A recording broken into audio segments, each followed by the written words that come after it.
Kedua tanganku mempunyai jari, diluruskan, dibengkokkan, putar ke belakang. Lompat kiri, lompat kanan, jalan serta Yesus. Kedua kakiku mempunyai jari, diluruskan, dibengkokkan, putar ke belakang.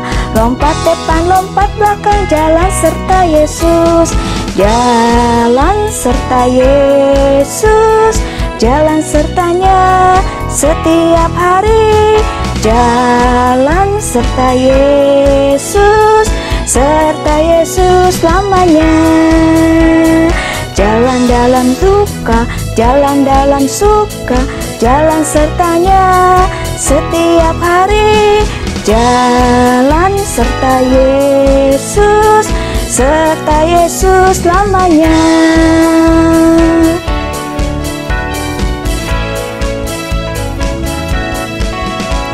Kedua tanganku mempunyai jari, diluruskan, dibengkokkan, putar ke belakang.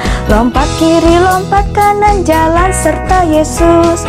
Kedua kakiku mempunyai jari, diluruskan, dibengkokkan, putar ke belakang. Lompat depan, lompat belakang, jalan serta Yesus. Jalan serta Yesus, jalan sertanya setiap hari. Jalan serta Yesus, serta Yesus lamanya.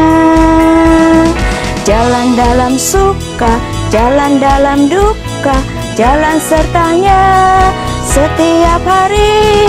Jalan serta Yesus, serta Yesus lamanya.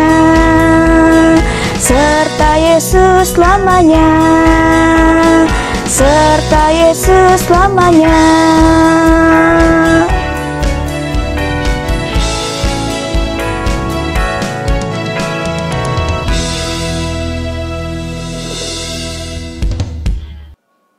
Halo Bikit. Wah, anak-anak tadi nyanyinya keras sekali. Bagaimana anak-anak? Kabarnya hari ini? Ibu yakin kalian dalam keadaan sehat ya. Anak-anak, sebentar lagi kalian sudah masuk sekolah nih ya. Tapi sekolahnya masih tetap di rumah ya, masih online. Ya, tapi anak-anak harus tetap bersukacita. Anak-anak, yuk kita mau lanjutkan memuji nama Tuhan. Tapi sebelumnya kita mau berdoa terlebih dahulu ya. Lipat tangan, tutup matanya. Kita mau berdoa ya. Tuhan Yesus, kami mengucap syukur karena Tuhan beri kesehatan kepada kami. Kami mengucap syukur ya Tuhan, karena Tuhan terus memelihara kehidupan kami juga. Tuhan, kami mau memuji nama Tuhan dan membesarkan nama-Mu. Kiranya Tuhan mau menolong supaya kami juga dapat memuji dengan baik, menggunakan mulut kami dengan baik. Kami serahkan ya Tuhan, sekolah minggu pada hari ini ke dalam tangan-Mu. Di dalam nama Tuhan Yesus Kristus, kami sudah berdoa. Amin. Wah, anak-anak perlu mengucap syukur. Karena apa? Anak-anak terus diberikan kesehatan, kekuatan yang berasal daripada Tuhan. Kalau ibu tanya nih, anak-anak mau nggak dapat berkat Tuhan? Mau dapat berkat Tuhan? Wah, betul mau. Ibu juga mau mendapatkan berkat Tuhan. Ya, kenapa kita mendapatkan berkat Tuhan? Karena Tuhan sangat menyayangi kita semuanya. Kita mau nyanyi ya? Terima berkat. Oke ya anak-anak ya, kita bangkit berdiri, kita mau nyanyi ya. Berkatku terima. Kita nyanyi sama-sama ya, berkatku terima.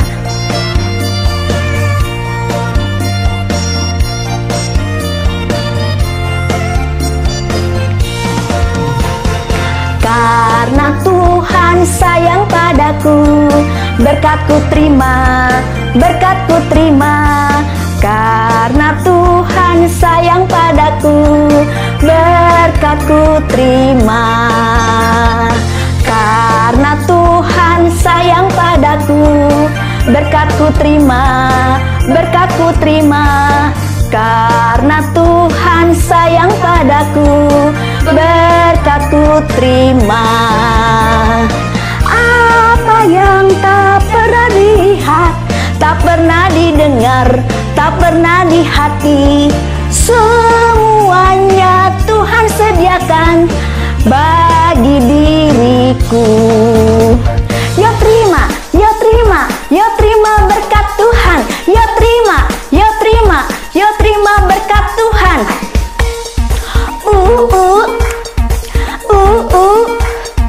Berkat Tuhan. Berkat Tuhan. Kita sama-sama satu kali lagi ya.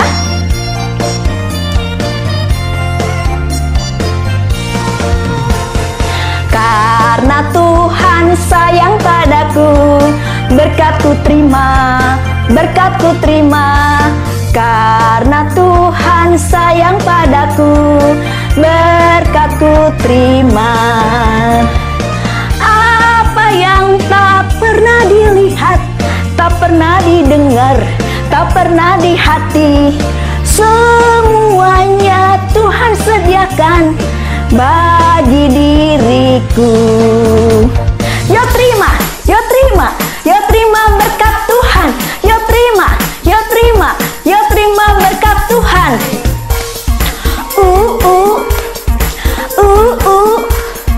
Berkat Tuhan. Berkat Tuhan.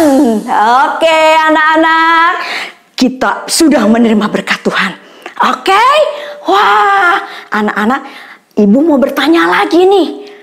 Anak-anak ada nggak yang mempunyai cita-cita ingin seperti Ibu Santi?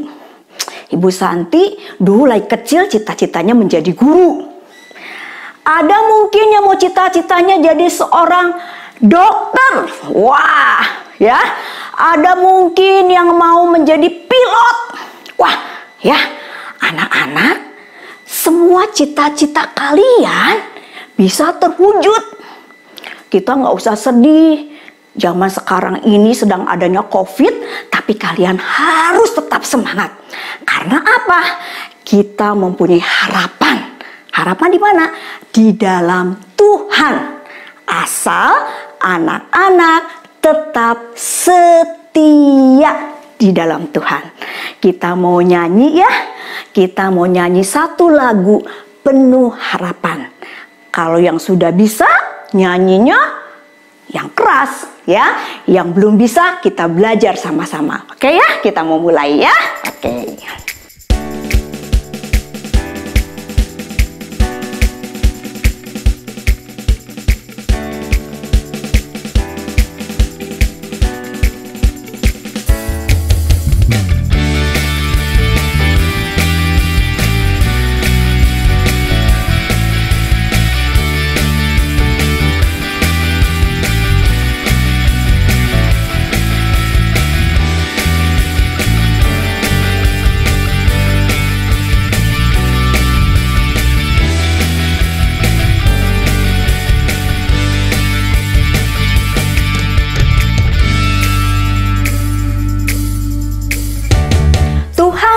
Mengasihiku, Dia pegang masa depanku.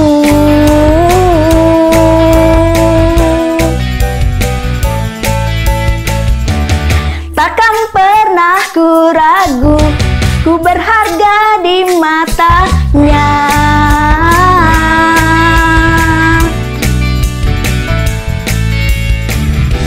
Ku kan terus bertekun, mengejar semua harapku, mengejar semua citaku. Ku punya masa depan penuh harapan. Tuhan menjamin hidupku, asal ku tetap setia, memandang terus ke depan. Ku yakin Tuhan mentopang hidupku. Oke anak-anak, tangannya gerakan lagi ke atas.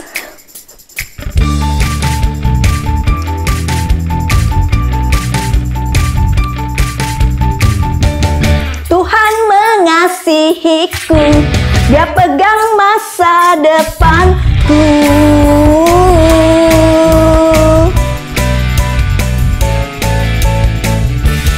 Takkan pernah ku ragu, ku berharga di matanya.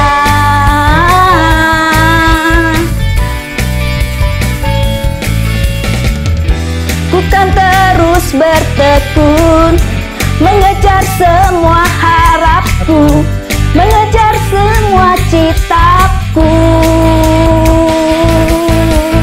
Ku punya masa depan penuh harapan, Tuhan menjamin hidupku. Asal ku tetap setia, memandang terus ke depan, ku yakin Tuhan menopang hidupku.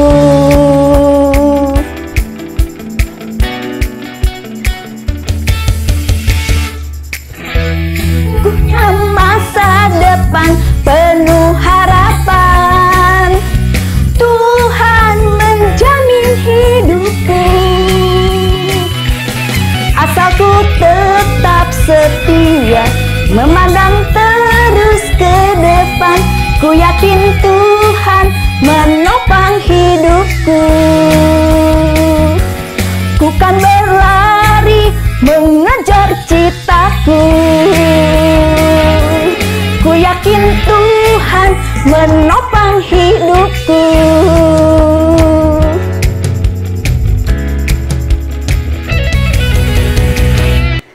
Oke, Tuhan pasti menjamin hidup anak-anak. Anak-anak, sebentar kita mau dengarkan firman Tuhan. Ya, kita mau menyanyikan lagu untuk firman Tuhan. Yesus ku panggil.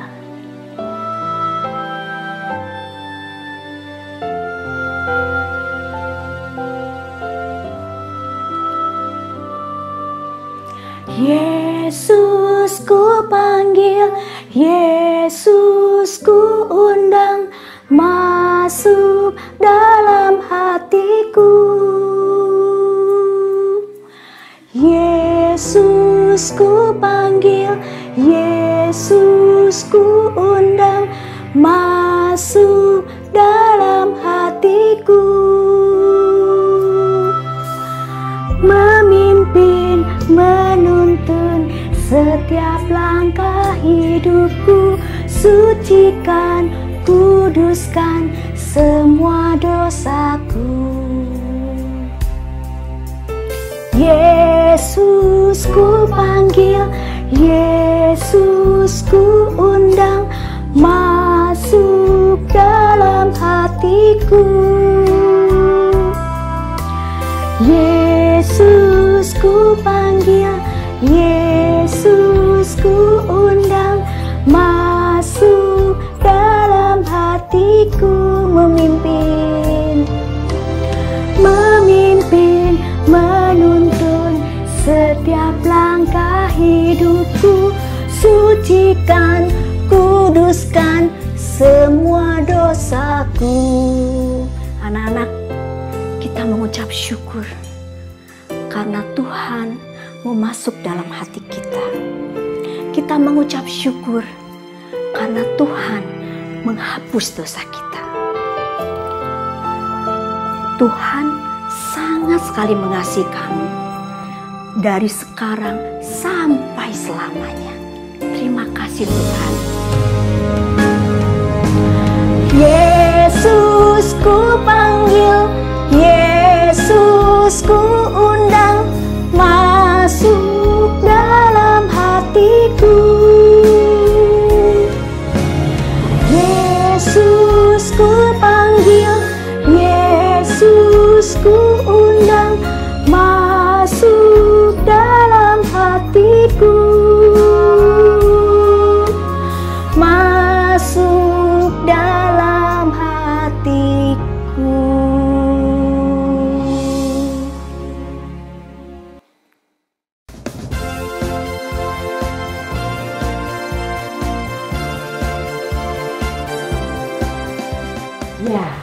morning Big Kids. Tadi anak-anak sudah hebat ya, nyanyi sama Bu Santi, seru-seru loh, hebat anak-anak semua. Sekarang giliran Ibu Lani mau ajak anak-anak mau dengar cerita. Cerita dari mana? Dari Alkitab. Betul sekali. Kalau cerita dari Alkitab berarti ceritanya betul-betul terjadi, bukan bohongan. Nah anak-anak, sekarang waktunya kita mendengarkan cerita. Sebelum kita mendengarkan cerita, ayo kita berdoa dulu. Lipat tangannya, tutup matanya. Kita berdoa ya. Terima kasih Tuhan Yesus untuk hari ini. Sebentar, kami mau dengar cerita firman Tuhan. Tolong kami Tuhan, supaya kami punya telinga yang mau mendengar dengan baik. Tolong kami, supaya kami bisa duduk dengan baik. Terima kasih Tuhan Yesus. Dalam nama Tuhan Yesus, kami berdoa dan bersyukur. Amin. Sudah siap dengar firman Tuhan? Let's go! Ya, di cerita minggu lalu dikatakan bahwa Esau sangat marah pada Yakub. Esau ingin membunuh Yakub. Karena Ribka takut terjadi sesuatu kepada Yakub, Ribka pun berkata kepada Yakub, "Yakub, pergi ke rumah pamanmu Laban. Di sana engkau akan selamat dari Esau." Karena Yakub ketakutan kepada Esau, Yakub pun segera menuruti perintah dari Ribka. Dia pergi meninggalkan Ribka dan Ishak ayahnya. Dalam pelariannya dia sampai di suatu padang gurun. Dia berlari. Di sana dia merasa kesepian. Dia seorang diri. Dia takut sekali. Di padang gurun yang dingin dan sepi itu akhirnya dia tiba di suatu tempat yang dia bisa beristirahat di sana. Ketika dia beristirahat di sana, dia kelelahan sekali sampai akhirnya dia tertidur anak-anak. Ketika Yakub tertidur, Yakub bermimpi. Nah, mimpinya apa ya? Di mimpinya ini Yakub melihat ada sebuah anak tangga yang tinggi sekali menuju ke atas langit. Di mimpinya itu, di atas tangga ada malaikat yang naik turun dan ada Allah berdiri di atasnya. Lalu Allah berfirman, "Akulah Tuhan, tanah tempat engkau berbaring ini akan kuberikan kepadamu dan kepada keturunanmu. Keturunanmu akan menjadi seperti debu tanah banyaknya, dan olehmu serta keturunanmu semua kaum di muka bumi akan mendapat berkat. Aku menyertai engkau, dan aku akan melindungi engkau kemanapun engkau pergi." Yakub terbangun anak-anak, lalu ia berkata, "Sesungguhnya Tuhan ada di tempat ini. Alangkah dahsyatnya tempat ini. Ini tidak lain dari rumah Allah. Ini pintu gerbang sorga." Yakub pun membuat suatu batu peringatan bahwa dia mendapatkan mimpi itu dari Allah. Dia menamai tempat itu Betel. Dan dia pun melanjutkan perjalanan. Dia pun berkata kepada Allah, "Jika Allah akan menyertai dan akan melindungi aku di jalan yang kutempuh ini, sehingga aku selamat kembali ke rumah ayahku, maka Tuhan akan menjadi Allahku." Sampailah Yakub di suatu padang rumput yang luar biasa indahnya. Di sana dia bisa melihat domba-domba banyak sekali dan ada sumur. Domba-domba ini minum dari sumur itu anak-anak. Nah, dia bertanya-tanya, siapa ya yang bisa kenal sama pamannya Laban? Lalu dia pun melihat ada 3 orang gembala. Dia bertanya kepada mereka, "Pak, apakah Anda mengenal pamanku Laban? Aku saudaranya, anak dari Ribka. Aku ingin menemui Laban." Lalu gembala itu berkata kepadanya, "Aku kenal dengan Laban pamanmu itu. Dia ada di sana rumahnya. Aku tahu. Tapi sebentar lagi juga anaknya Rahel datang ke sini kok," katanya dengan gembira. Yakub senang sekali. Yakub bisa bertemu dengan Rahel saudaranya. Ketika dia menyampaikan kepada Rahel bahwa dia saudara dari Laban, Rahel pun senang anak-anak. Dan Rahel langsung lari ke rumahnya menemui papanya. Dia memberitahu Pak Laban, Papa, ada saudara kita yang datang, namanya Yakub, anak bibi Ribka. Laban pun segera berlari menyambut Yakub. Ketika dia bertemu dengan Yakub, dia senang sekali. Dia memeluk Yakub, dia mencium Yakub. Lalu Yakub pun dibawa ke rumahnya Laban. Wah, senang sekali ya. Yakub diberi makan dan minum. Dan Yakub tinggal di rumah itu. Dia dijamu oleh Bapak Laban. Nah, anak-anak, di rumah Bapak Laban ini ternyata Bapak Laban mempunyai 2 orang anak. Yang besar bernama Lea dan yang kecil bernama Rahel. Nah, Yakub bilang mau bekerja di rumah Bapak Laban. Nah, Yakub bekerja dengan hebat di rumah Bapak Laban. Yakub menyenangi Rahel, anak yang kecil. Yakub ingin menjadikan dia istri. Dia berkata kepada Bapak Laban, Pak, aku ingin menjadikan Rahel istriku. Aku mau bekerja 7 tahun lamanya untuk mendapatkan Rahel. Laban pun setuju anak-anak. Bekerjalah Yakub di rumah Laban 7 tahun lamanya untuk mendapatkan Rahel sebagai istrinya. Yakub bekerja dengan hebat, bekerja keras. Nah, ketika waktunya tiba, dia ingin mempersunting menikahi Rahel. Akhirnya Yakub bisa menikahi Rahel karena genap 7 tahun. Laban pun mengambil anaknya untuk dinikahkan dengan Yakub. Iya. Nah, di pernikahan itu Yakub senang sekali karena akan mendapatkan Rahel. Tapi tiba-tiba ternyata bukan Rahel yang didapat, tapi Lea. Yakub pun marah kepada Laban. Kenapa Lea yang aku dapat? Aku kan bilang Rahel. Bapak Laban bilang sama Yakub, di kami tidak boleh yang muda duluan yang menikah. Harus yang lebih tua terlebih dahulu. Nah, kalau kamu mau, kamu kerja lagi sama aku 7 tahun. Nanti aku akan berikan Rahel buat kamu. Karena Yakub menyenangi Rahel, akhirnya Yakub pun bekerja lagi 7 tahun. Dan dia akhirnya menikahi Rahel juga. Nah, anak-anak, Rahel, Yakub, dan Lea akhirnya mempunyai banyak sekali anak-anak. Iya, Yakub bekerja dengan keras untuk mendapatkan Lea, untuk mendapatkan Rahel. Dan kemudian mereka punya keluarga yang besar sekali. Anak-anaknya banyak.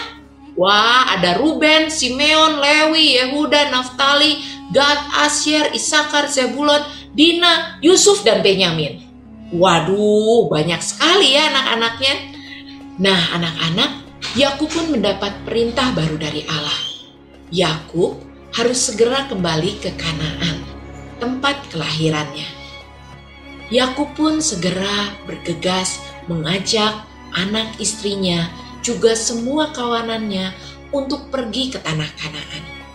Dia bawa semuanya, anak-anaknya, istrinya, juga harta kekayaannya. Wah, harta kekayaannya banyak sekali. Kambing, domba, sapi, unta, semuanya dibawa. Tuh lihat, banyak sekali kan? Iya, harta kekayaan Yakub banyak sekali anak-anak. Nah, semuanya dibawa sama Yakub ke tanah Kanaan. Lalu tibalah Yakub di suatu tempat di mana dia bisa beristirahat. Di sana dia pun mulai berdoa kepada Tuhan. Ketika malam tiba, Yakub sedang berjaga-jaga. Dia bertemu dengan seseorang dan dia bergulat. Wah, bergulat dengan siapa ya? Yakub tidak tahu. Dia bergulat ternyata dengan Allah. Lalu Allah menyatakan sesuatu kepada Yakub. Allah berkata kepada Yakub bahwa nama Yakub tidak akan disebut lagi sebagai Yakub, tapi dia akan disebut sebagai Israel. Wah, Yakub kaget sekali. Yakub tahu bahwa Allah yang ada di hadapannya. Kira-kira Yakub takut gak ya anak-anak? Iya dong, dia diberi nama baru oleh Allah, namanya Israel. Yakub pun menerima perintah itu. Dan Yakub bersyukur kepada Tuhan dan menamai tempat itu Peniel. Dia harus melanjutkan perjalanan anak-anak.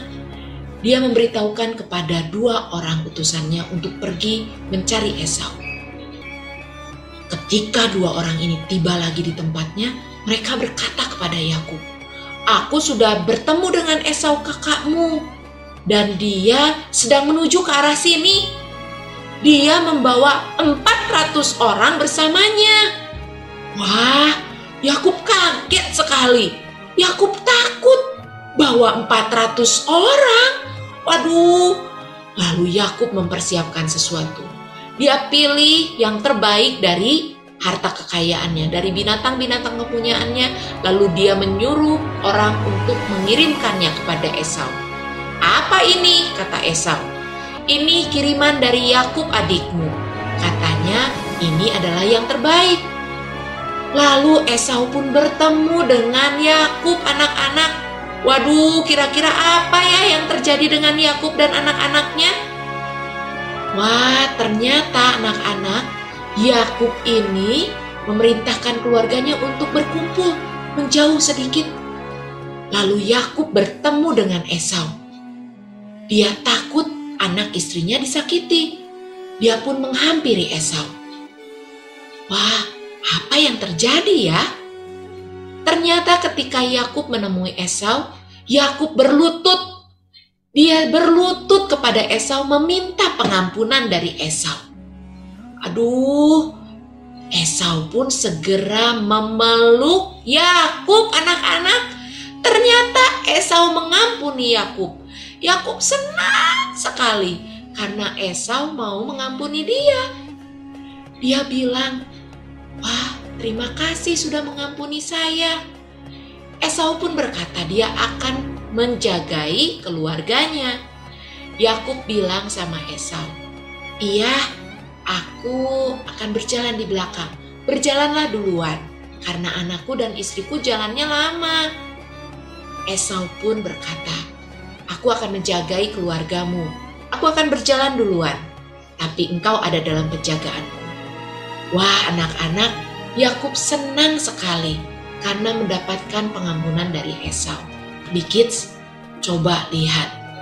Hebat ya Esau bisa mengampuni Yakub. Yakub juga hebat, bisa minta maaf sama Esau. Yakub sadar kesalahannya. Ketika dia sadar kesalahannya, dia berubah anak-anak. Dia menjadi pribadi yang hebat, mau meminta maaf kepada kakaknya atas kesalahan yang dilakukannya. Dan Esau juga hebat. Dia mau mengampuni Yakub untuk kesalahan yang sudah dilakukan oleh Yakub. Wah, kalau ceritanya seperti ini, senang sekali ya. Adik dan kakak bisa hidup dengan rukun. Anak-anak, apa yang terjadi selanjutnya? Ya, yang terjadi selanjutnya adalah Yakub bisa kembali ke tanah Kanaan. Betul sekali. Yakub bisa kembali ke tanah Kanaan dan dia bisa berkumpul dengan ayahnya lagi.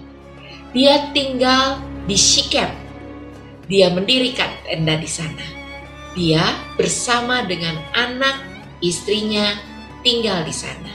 Sampai akhirnya tibalah hari kematian Ishak. Puji Tuhan, ketika Ishak meninggal, Yakub sudah menemui Ishak. Ishak meninggal pada umur 180 tahun. Hebat ya.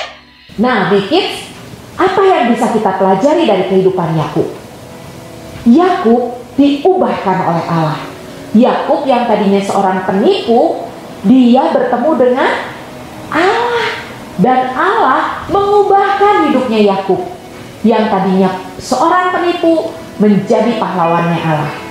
Tadinya namanya Yakub, diganti namanya jadi Israel. Dan hidup Yakub pun berubah. Dari seorang penipu yang takut karena harus berhadapan dengan Esau, dia menjadi seorang pemberani yang datang kepada Esau dan meminta ampun dari Esau. Hebat sekali. Siapa yang bisa mengubahkan Yakub?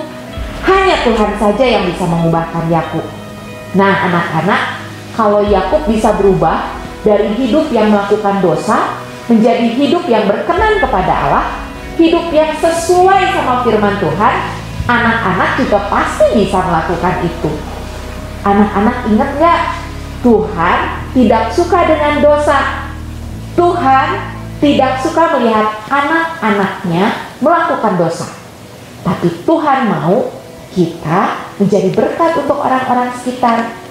Tuhan mau kita menjadi orang yang melakukan kebenaran firman Tuhan. Nah, siapa Bikit semuanya yang mau berubah?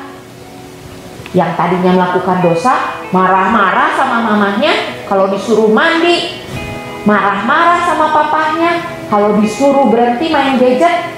Siapa yang mau berubah jadi anak yang taat? Ada? Ibu Lani senang kalau anak-anak mau berubah dari kehidupan penuh dosa ke kehidupan sesuai kebenaran firman Tuhan, melakukan firman Tuhan. Nah, Ibu Lani mau ngajak anak-anak yang mau berubah. Ayo kita berdoa. Minta siapa yang mengubahkan hidup kita? Allah sendiri yang mengubahkan hidup kita. Lipat tangannya, tutup matanya, kita berdoa ya. Tuhan Yesus yang baik, saya mau berubah. Saya mau Tuhan yang mengubahkan hidup saya. Saya gak mau berbuat dosa lagi. Saya mau hidup sesuai firman Tuhan, melakukan yang benar di mata Tuhan. Saya mau jadi anak taat, dengar-dengaran. Terima kasih Tuhan. Dalam nama Tuhan Yesus kami berdoa dan bersyukur. Amin. Bikit, tadi kita sudah berdoa, minta Tuhan mengubahkan hidup kita. Tadinya kita melakukan dosa, tapi Tuhan mengubahkan kita. Sekarang kita tidak suka melakukan dosa, tapi suka melakukan kebenaran firman Tuhan. Nah, ada ayat hafalan yang minggu ini kita akan pelajari bersama-sama. Ayat hafalannya dari Efesus 1 ayat 4. Sebab di dalam Dia Allah telah memilih kita sebelum dunia dijadikan, supaya kita kudus dan tak bercacat di hadapannya. Kita ulangi ya. Efesus 1 ayat 4. Sebab di dalam Dia Allah telah memilih kita sebelum dunia dijadikan, supaya kita kudus dan tak bercacat di hadapannya. Wah, Bikit bisa? Hebat semuanya. Nah, Bikit ingat ya, Tuhan bisa mengubahkan hidup kita. Ingat, jangan melakukan dosa lagi. Berdoa sama Tuhan, minta Tuhan mengubahkan hidup kita. Tadinya suka melakukan dosa, jadi tidak suka melakukan dosa. Tadinya suka melakukan yang jahat, sekarang suka melakukan kebenaran. Oke? Bikit pasti bisa. Tuhan Yesus memberkati.